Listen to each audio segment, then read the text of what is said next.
তোমরা কি মনে করেছো বা তোমরা কি মনে করেছিলে যে ওয়ান্নাকুম ইলাইনা লা তুরজাউন, মানে তোমাদেরকে আল্লাহ অনর্থক সৃষ্টি করেছেন এবং তোমরা আল্লাহর কাছে ফিরে যাবে না, তোমাদেরকে আল্লাহ ফিরাই নিবে না, ওনার কাছে ফিরতে হবে না, তোমরা কি ভাবছো? মানে 20 বছর বয়স, তোমার ঘুম আসলে ঘুম আসে,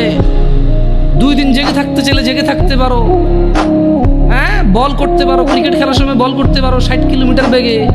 ফুটবলে কিক দিলে যে গোলকিপারে ধরো ওর হাত লাল হয়ে যায়, গরম হয়ে যায় তোমার কিকের পাওয়ারে, হ্যাঁ তুমি এক দৌড় দিয়ে বুলেটের গতিতে যা হুন্ডার কাছে রেস দিতে পারো, সাইকেলের আগে দৌড়াইতে পারো,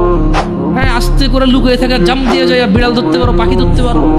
হ্যাঁ রাতের 2টা বাজে কাউরে ভয় পাও না, প্রেমিকার ঘরের সামনে যে শার্ট খুলা তুই বাইরে বিড়ালে বিলেট দিয়ে হাত কেটে এলাম, এগুলো বলতে পারো, চ্যালেঞ্জ দিতে পারো, তুমি একটা কিছু না?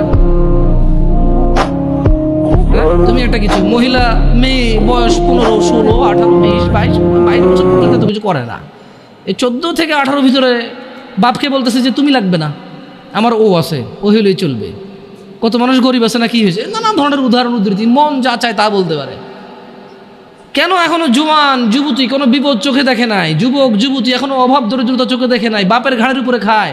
যা খুশি তা করে, যেদিকে খুশি সেদিকে যায়, যা খুশি তা বলে। আল্লাহ বলছে যে আফা হাসিবতুম আন্নামা খলাকনাকুম আবাসা, তুমি যা খুশি তা করো, আমি তোমাকে তৌফিক দিছি, তাই বলে কি তুমি মনে করো আমি তোমাকে অনর্থক এমনি এমনি সৃষ্টি করছি?